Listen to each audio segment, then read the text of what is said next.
All right, this is the first night of startupradio.com. So this has been a radio show that I've been wanting to broadcast. I say radio because there's really nothing to see. I don't have a video camera. But this show is dedicated to startups. Really, the people who want to do a startup. So this has been an idea for years, and it's been a little hard to finally get all the technology together for me. I'm somewhat savvy on technology, but apparently when it comes to audio and YouTube, that was a little bit of a challenge. So if anybody's ever wanted to do something similar, I've just gone the distance, and I could probably save you a lot of brain damage. So anyway, this show is dedicated to two types of people. Anyone thinking or interested in being an entrepreneur. More or less, you want to start a business, you have an idea, you want to self-express, and ultimately have something come about because of your vision. The other group of people I'm hoping to talk to are the people that have started a business and are struggling. Okay? So a little bit about myself. I have been an entrepreneur since I was in my mid-20s. I have started probably anywhere between 15 and 20 businesses. I would say most of them have been fun, but not all of them have been lucrative. I've had a few that have been lucrative, and it's been a lot of fun. But I'm an expert in startups. I've gone through the entire, startup process enough times that I really know my stuff. Right now, I'm an expert in systems and efficiency and how to basically make businesses start without a lot of risk, hopefully without a lot of capital. If you've been one of those people or have worried about the capital side, this whole radio show is dedicated to you. So let's start this whole program off with the first topic. What makes you think your idea is worthy to come to market? How many of you have an idea, have said to your family during Thanksgiving or every time you get together, you're at work, and someone says, "Wow, that's a great idea. You should make that, or you should start that, or you should do that." Some business idea. I had a good friend that had a wonderful idea. It had to do with basically improving the whole e-commerce delivery experience of products. And the more he talked, I was like, oh my gosh, you have the most amazing idea. What are you doing? Get started. Anyway, we've had some great conversations since then.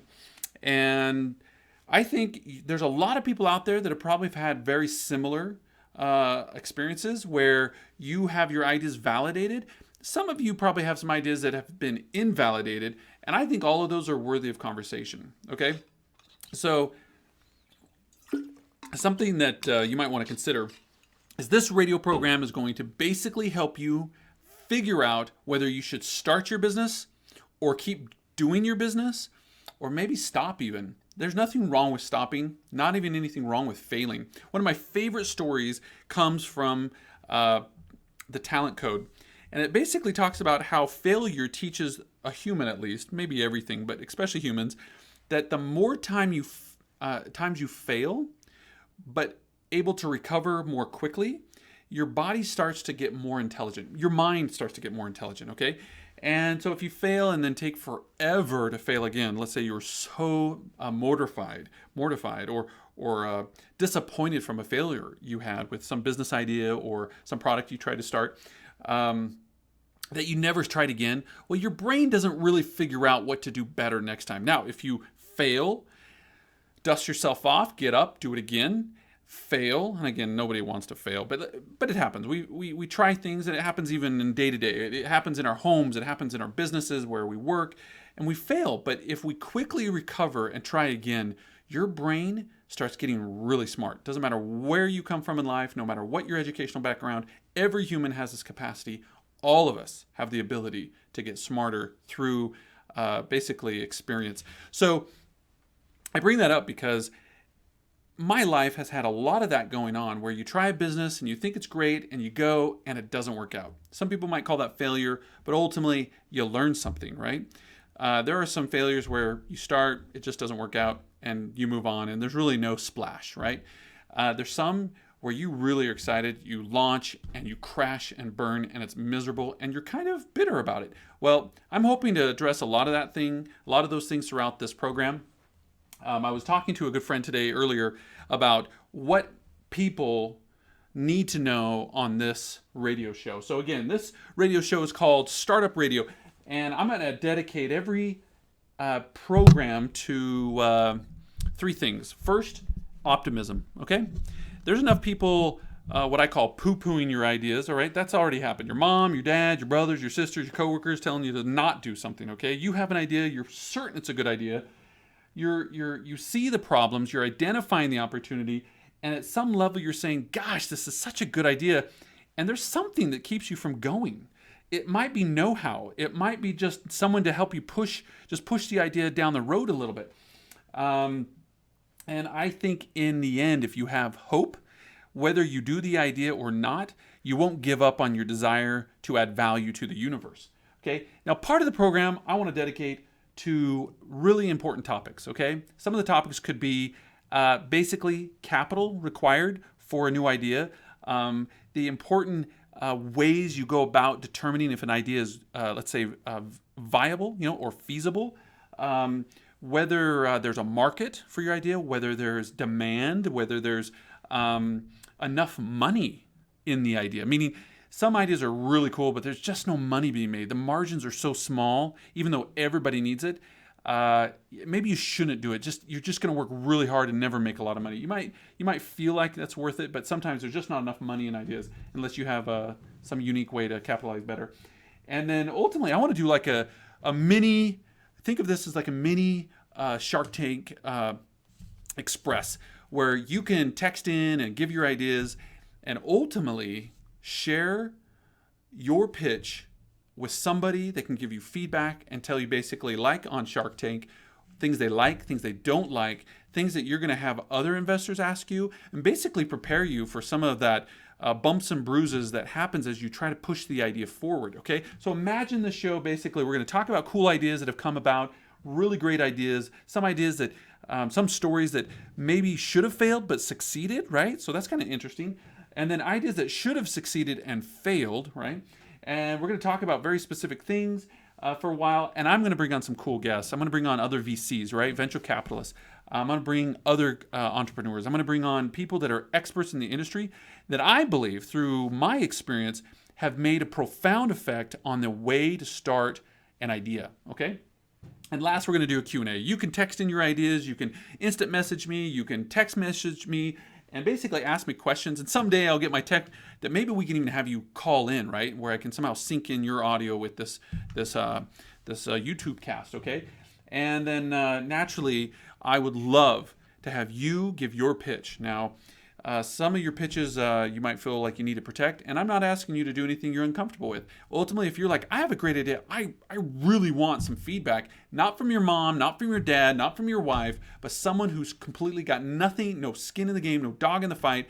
And ultimately, if it's a good idea, two things will happen. First, I'm going to tell you that this is a great idea and you need to not give up on it. Other people might beat you to the market. That's okay. It's a little frustrating, but it's life, okay? The other thing is, I might find that this idea has some interesting aspects to it. I may not be the best person to really determine if it's a good idea or not.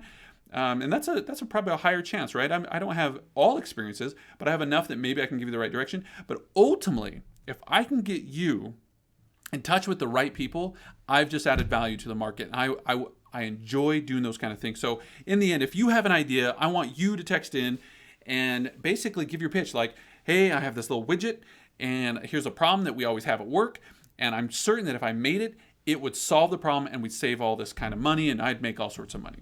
Well, a lot of those ideas are genius, and it's sad that so many of them never come to market. And I believe a majority of the reason why that never happens is because of vision, meaning you just don't know what to do next. You understand what it's got to do, you understand what it's got to look like, but somehow you got to go to a factory, or you got to go, and how do you get people to distribute these products for you? How do you get market share? How do you advertise? How do you go on Google AdWords, and how do you do those ads on Google and Facebook and all that other stuff? I mean, there's a whole avenue of basically, once you have a good idea, how do you get people to buy it, right? So that's the big vision of an idea is you have a great idea, but how do you get people to know about it?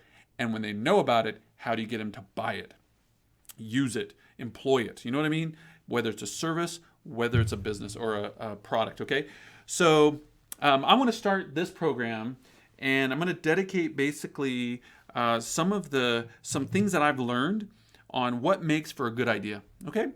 So my favorite ideas tend to generate around things that make things go faster or don't take as much energy to do again. Case in point. So I worked at a place a long time ago, and we had a process in our office where we had all these things that had to happen. Like the first guy had to go and make a change on a report, and once that change was happened, then another guy would go look at that report, and when he looked at that report, he would go, oh my gosh, apparently I have some information here that I need to do with. He'd walk it over to somebody else, and he would deliver it. And once that person had passed on that information, the next guy, the third guy in the chain, would then have to ultimately decide whether the information was actionable, like do I need to go do something or not do something. And imagine that happening all throughout the office. Okay, so that's happening hundreds of times over, and ultimately giving spending a lot of time, a lot of energy. Okay, and so I come into this place and I'm thinking, man, this is a lot of work, and my wife just texted me, my first text in my radio show, are you recording this? And the answer is abso-freaking-lutely. Anyway, thank you for asking. You're wonderful. Thank you for listening. You're my only listener, so you're my biggest and best fan. Of course, you are on and off the radio, so you're always going to win that. So everybody else, just know you're going to always be second, okay? Anyway, so I come into this office and I'm like, wow, this is a lot of work, and I see it works. I see it's established. People understand it, and it works, right? But at some level, which a lot of you have done, you ask yourself, there's got to be a better way, right? How many times have you been that person to say, there's got to be a better way? We do that with government a lot, right? We're bumping into like the DV, and we're like, oh my gosh, there's got to be a better way. Well, in this instance, I was determined. I was like, man, this is a lot of work. There's just got to be another way. And by the way, this is way before apps, way before like cool like programming was really out. And this isn't like in the Stone Age or anything. It was just early enough in the development of the web that there wasn't really a lot of know-how on this stuff. But I said, you know what? If we could do this via our phones, right? This is like kind of funny talking this way because we do so much on our phones now. I'm certain that we can take this information and just send it all the way to the very last person without anybody in the middle touching it, and let a program, right, make the decisions for us because we've given it the logic, like to say, if this, then do this. If not, do that, right? And have a whole bunch of those little questions throughout the process that it can do a lot of those things that a human normally would do. Now, the funny thing about our human process was humans made mistakes, right? Here's an example, right? One of the things that this report was doing was communicating a formula to somebody that had to order materials, okay? And those materials followed the formula, okay? And these formulas were only like, I don't know, like 5 letters, right? So it'd be like WP250. That formula or that label meant a formula. Well, if you transpose the numbers like WP205 or WP150, and that can happen when you have hundreds of those to do in a day, which we did. And it happened every so often. A human would transpose the data or would just type the wrong thing, right? Well, that ultimately set off a whole chain reaction of a lot of purchases and a lot of deliveries and a lot of ultimately things that couldn't be reversed.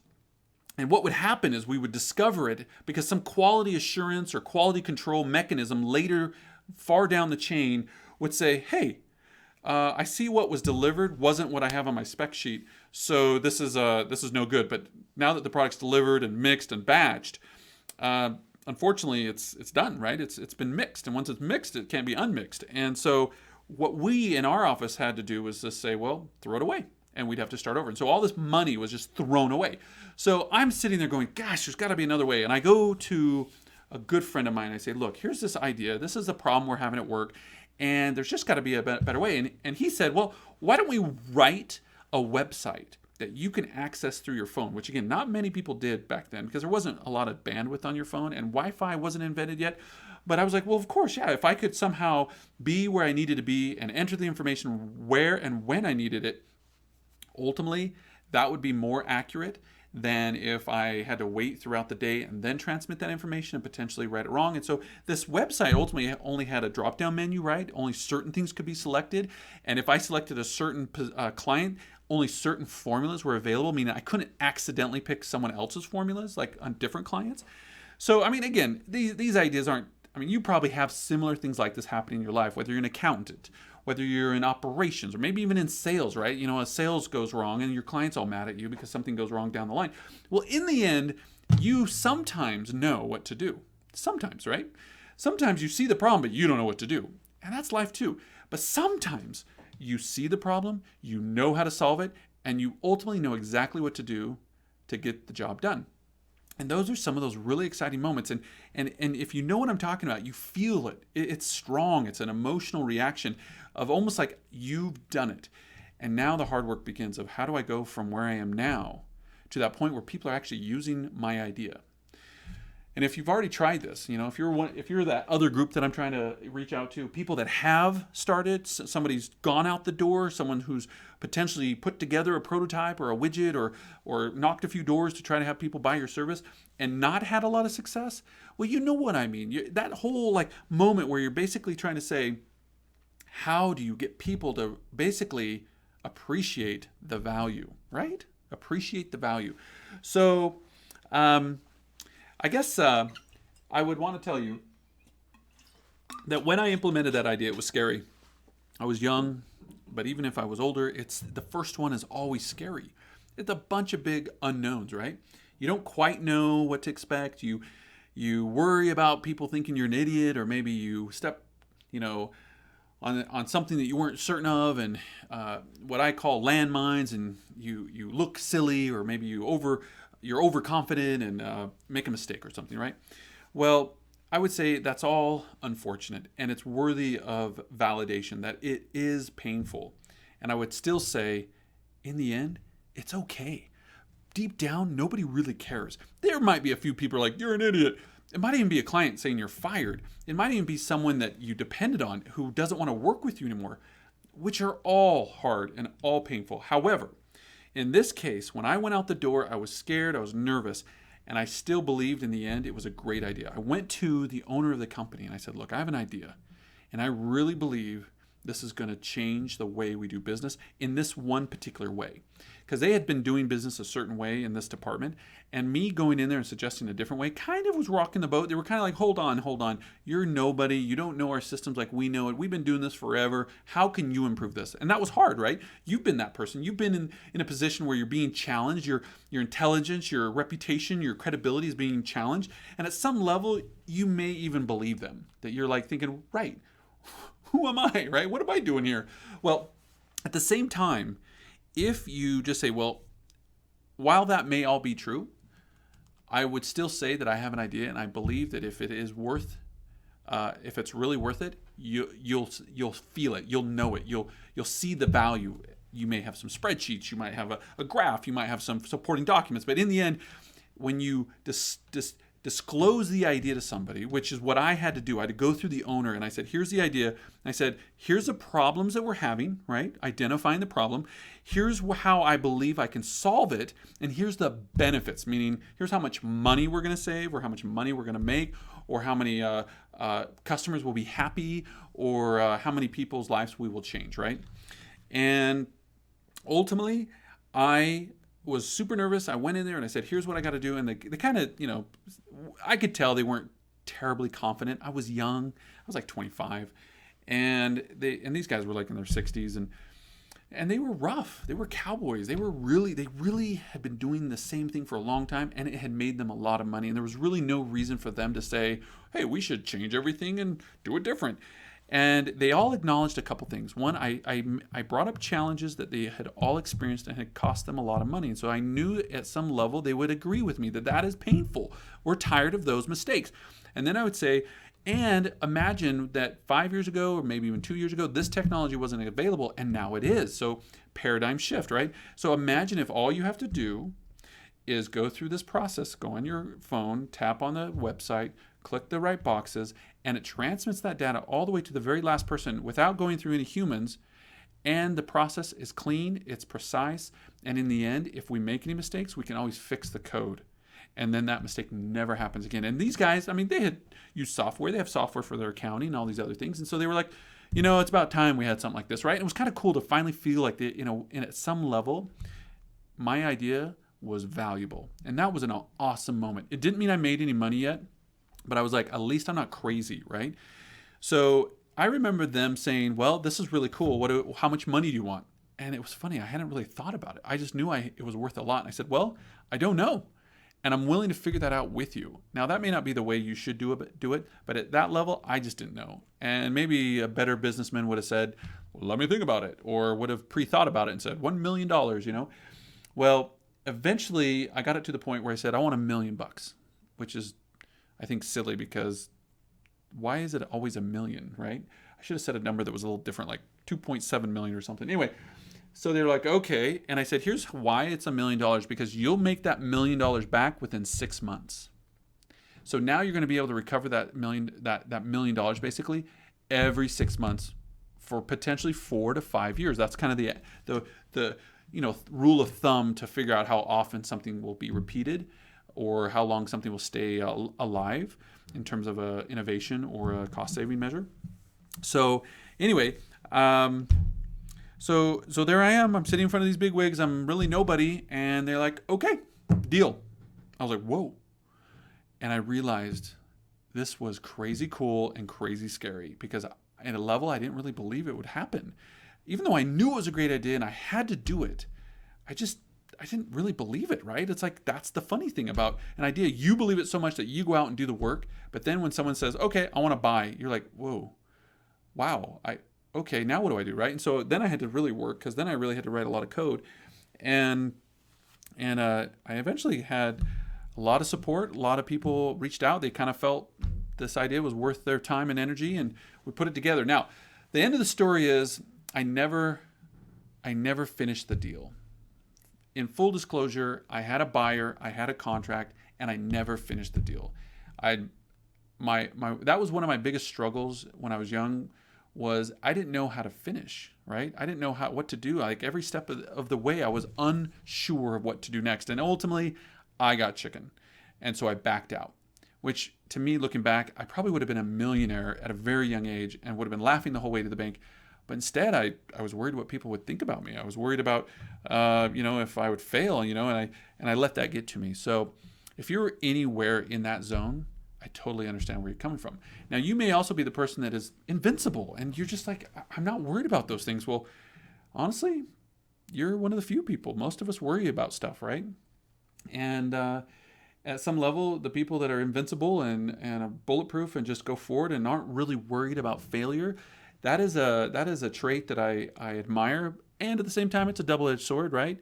You're going to probably, be a bull in a china closet a little bit and probably rub a few people wrong, and you probably know what I'm talking about. You probably recognize that. You may not necessarily take responsibility for that, but you might say, yeah, man, everybody seems to think I'm a jerk or something. Well, the funny thing is, both, whether you're worried or not worried about how your idea will succeed or how it will be received, really is immaterial.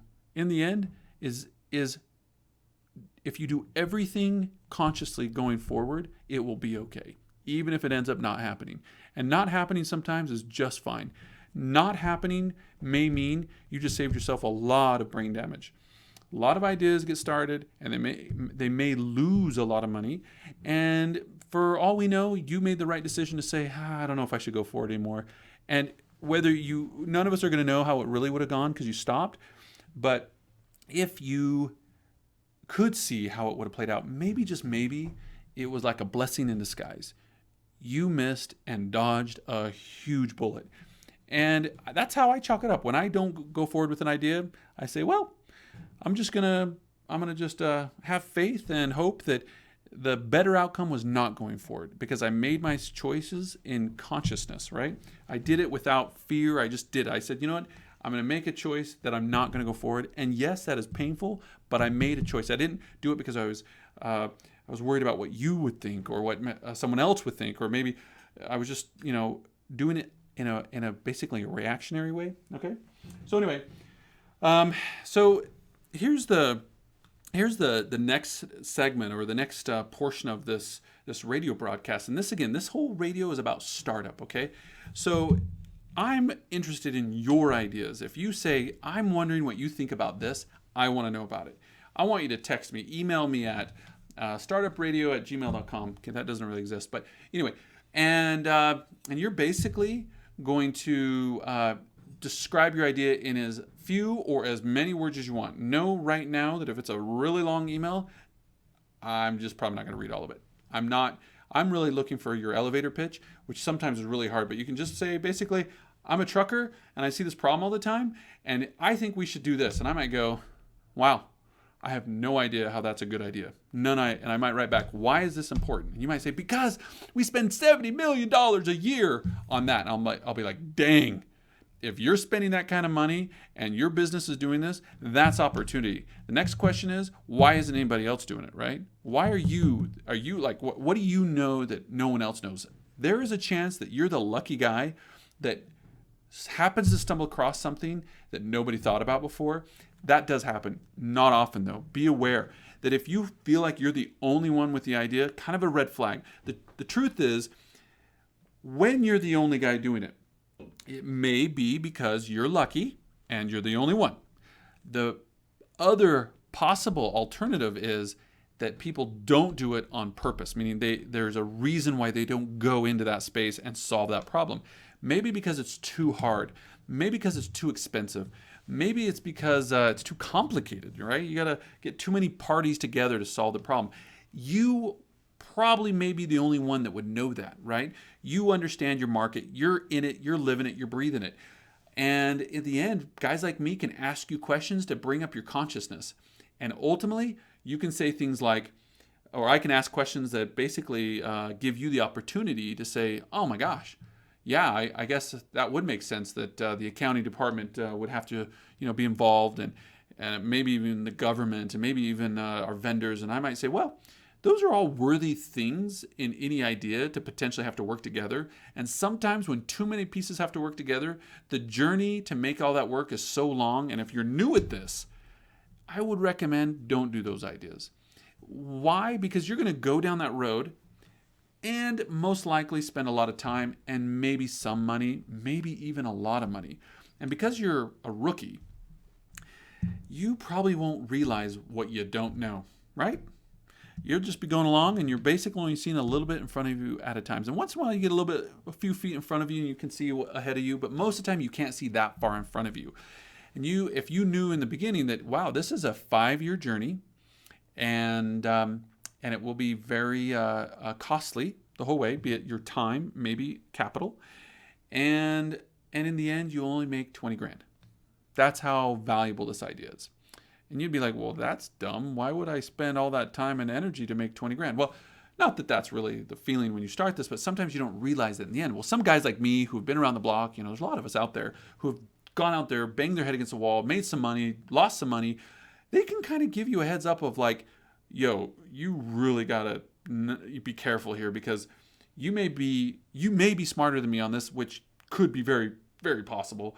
But here's a couple things that I'm already seeing that if you go down this road, you may find this a very long and maybe painful journey. And some of you might say, it's worth it.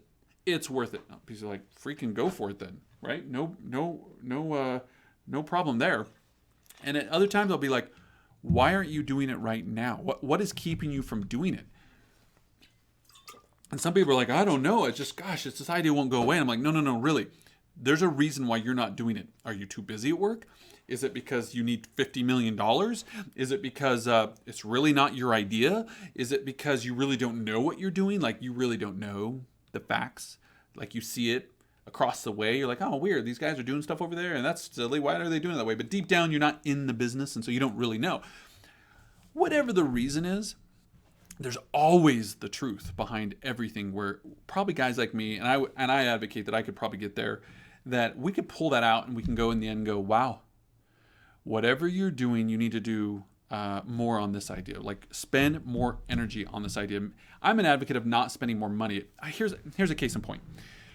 constantly I have people come up to me and they're like, hey, I got an idea, John. What do you think? I'm like, oh my gosh, that's a great idea. And they're like, so I need to get a website. I need to get servers, and I gotta get, widgets, and I gotta get prototypes. And I'm thinking, yeah, of course. All those things make sense. I gotta, kind of hire some people, and I'm thinking, okay, great. Now, at this stage, you're still not even in the startup phase, right? You haven't even started yet, and you're already thinking about some pretty expensive stuff. Sometimes there are cheaper ways to do all those things, right? And so I'll always say, well, hold on. Have you validated the idea? Validating the idea is really to go out and not just ask yourself, not just ask your friends, but go out and really make sure that people really want this. Okay, now that has to be balanced. You don't want to give away your idea. You don't want to tip your hand to what you know. But there is ways, and we can talk about that, of going out and basically validating the idea. Okay, and that is getting the market to say, wow, you got a great idea. I wish if you had it right now, I'd buy it. Okay, that's validation. Validation is someone's willing to part with their money to buy your widget or product or service. Okay, so anyway, people come up to me all the time, and they always list a whole bunch of stuff, and they start dropping $1,500 for a marketer that they'll pay for 5 days. They'll throw in maybe a website design guy for $2,000 or $5,000 even. They'll start building an app, or I don't know. They just start throwing a lot of money down, and all that makes sense. Like in terms of when you want those things, you should pay for those things. And my attitude is, hold on. You could spend a lot of that money and never really know if this idea should be done. And so I would say, work harder in the very beginning to make sure this is worth the money, okay? And when you want to spend money, stop it and just say, how can I spend this money cheaper, okay? So in this case where people come up and ask me, hey, John, I got this great idea, and I want to get a website guy, and I'm going to hire some developers and everything. I'm like, okay, great. And I said, have you gone out to the market to find out if people want this? And they're like, well, how can I? I don't have a website. I don't have a prototype. I don't have widgets, right? I don't have a truck to, do my service. I say, yeah, but you can, go on Facebook and maybe even pay for an ad and just see if anybody clicks on it. You might spend $10 and get maybe 20 clicks, maybe 100 clicks. I don't know. And again, you might say, I have no idea how to do an ad in Facebook. And I'll say, perfect, because I can help you do that. I can walk you through it. We can show you. There's YouTube videos. You can watch them tomorrow, tonight. In the end, you need to spend the energy to just see if anybody will even pay attention to the idea. Okay? Super cheap, super easy, right? You're not giving away your IP, your secret sauce. You're just basically trying to see what interest. And again, it's just a pulse. It's not like God's coming down and saying, this is a great idea, do it or don't do it. It's just a basic way of saying, other than myself, at least some people are clicking on this, right? So I've had ideas where I'm like, this is genius.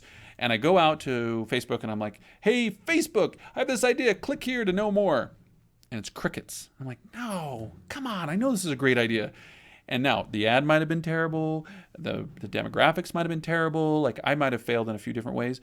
But in the end, if I got 0 clicks, which has happened, I'm going to take that as a quick clue to say, well, whatever I was thinking in the beginning probably may not be the best way. I may be fooling myself. It might have been perfect, but I just don't have any information to back it up yet. So then I think of different ways to go about it. Maybe I need to find a different way to validate it. So in cases where people want to spend a lot of money up front, some ideas require that. And I usually can sense that out and be like, yeah, that makes sense. You should do that. But most of the time, and I mean this most of the time, and I'm telling you, you fit into this, don't spend the money yet. Don't drop the $5,000 on an attorney on a patent. Don't drop the $20,000 on some professional who will build you an app. Don't do it. Now, you will do it eventually, and you will probably need to do it. But I promise you'll get more later. Like you'll get more value for that $20,000 or $5,000 later. And I promise you're going to wish you had that $5,000 in your pocket to go pay for advertising. Because in the end, having a market demanding your products is what you really want. When you say, hey, I have a great idea, what you're really saying is, I need people to say, can I have it? Because if nobody wants it, I don't know if it's really that valuable. Now, it may be like, free energy, perpetual motion. Do people want it? Of course, but maybe nobody knows about it. So, there's that. So anyway, folks, this is my time for you to text in and instant message in. basically your ideas. And we're going to spend the next 5-10 minutes just talking about your ideas. Maybe we'll do one, maybe we'll do two. So think of this like a Shark Tank, mini Shark Tank, or Shark Tank Light. And I'm going to basically beat up your idea a little bit. I'm going to validate it a little bit. And ultimately, I'm going to give you some pointers that I believe, if you follow them, probably will get you down the road a little bit better. And I'm going to make sure you don't waste your money. Okay? And anyway, so I got one text here. A guy here has an idea. He's saying that he has a way to ultimately save people on shipping costs. Okay? So if you check out online and buying some widget, let's say from Amazon or whatever, that he believes there's a way to save money as a consumer on how to get something overnight. Okay, so he's going after a very slim portion of the overall package transportation logistics market, right? He's not doing the ground. He's not doing next day. He's doing same day. So that's the part he's trying to capitalize on it. And he's basically wondering what can he do to get clients interested in his idea, right? So I'm a big fan of trying to get clients before you have a product. As long as you understand the steps before you that would require you to complete to be a real idea. I mean, I don't like scamming people. And at the same time, I can say, this is what I'm going to do. Are you interested? And they might say yes. And I know steps 2, 3, 4, 5, 6, 7, 8, 9, 10, all the way to the end. And now I just have to go do those things, right? And that way I don't feel bad if I go into people and say, hey, I have this idea. I believe you should buy it or use it. So in this case, I would say for this gentleman that the first thing I would do is try to figure out who are the best people for distribution. Meaning, how do you get your idea out to people the fastest? Well, e-commerce. Okay, so who's involved in e-commerce? Well, you have FedEx, right? You have UPS, you have USPS. And how hard is it to get your ideas into those places? Well, I would say fairly hard. Why? Because every guy and their dog would love to get their logistics idea into those big powerhouses of transportation. Naturally, if you get into the UPS, the USPS, the FedExes of the world, it's like getting into Walmart, right? You're going to have massive distribution once you get to them. What I mean is, how do you get those guys, the FedExes of the world, to use your idea so that more people have access to your idea? For instance, you can select when you go to check out FedEx 2-day, FedEx ground. You can do FedEx next day, overnight, same day, right? You have all those. So imagine now you're one of those line items. Now, people won't know that necessarily, but you would. You would say, oh, that little label right there is me. When the people select that, FedEx is ultimately saying, we're going to use XYZ code to do this thing. Maybe use your technology, use your software, or use your carrier, right, or your method of transportation. And so, yeah, I'm a big fan of somehow talking to folks that have access to those people. And you might say, I don't know anybody at USPS. I don't know anybody at FedEx. I don't know anybody at USPS. And I'd say, well, naturally, there are software developers out there. There's apps and whatnot who have already got access to those people. And I would say you're going to give up some of your margin. You're going to maybe even get up some of your company, for all I know. And I'd go work with those guys, the guys that already have relationships and that sell software or technology to those companies, right? So you're going to go knock their door. Big risk, they could steal your idea. So somehow you have to create the environment so that if you go in there and tell them everything, that if they turn around and steal your idea, that either they'll be in trouble, right? Like, let's say you patented the idea, or you have them sign an NDA. Now, all those things create big problems, right? If you're going to go into FedEx and say, I want you to sign this NDA, non-disclosure agreement, I promise you right now, they'll just laugh and tell you to leave. Or they'll say, no, we're not going to sign it, and you can leave. So in a way, NDAs don't really make sense. But imagine if you were able to get demand on your product before you walked in that meeting, right? Where their position is now, if we don't do this, this guy's going to walk and take with him all that market. So imagine going out to the market, doing a survey like through Facebook or maybe through Google or something, and maybe spend $100 on this, maybe even $500, and get market research that says, if this was available, you would pay for it. So you're now going in with facts to your clients, your potential clients, your prospective clients, And let's say you get all these people saying, if you had this, or if I had this available right now, I would do it right now.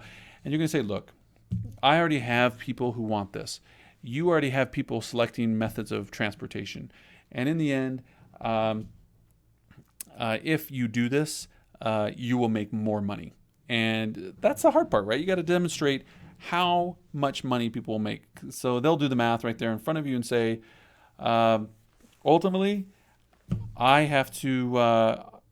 This is worth enough money because this guy understands this market, that if I don't do this, I'm walking away from, like, say, $20 million or $2 million or some number that matters to them, right?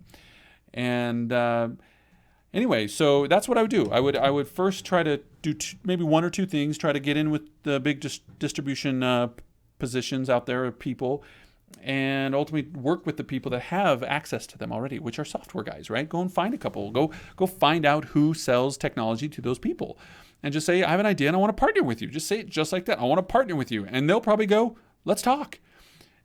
I would first feel them out about trust. Just, do you trust them? Just get a vibe.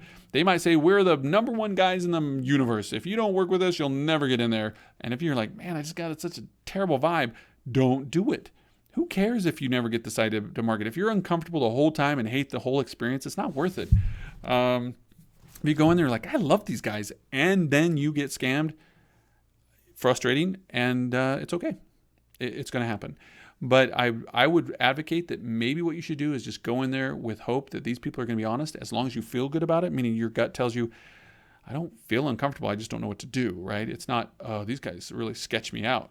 I'm worried that there's still my wallet before I leave. And then I try to get the market to try to drum up some demand, right? Try to get the market to say, you know what, I wish we had this. It's kind of like talking about pre-sales, right?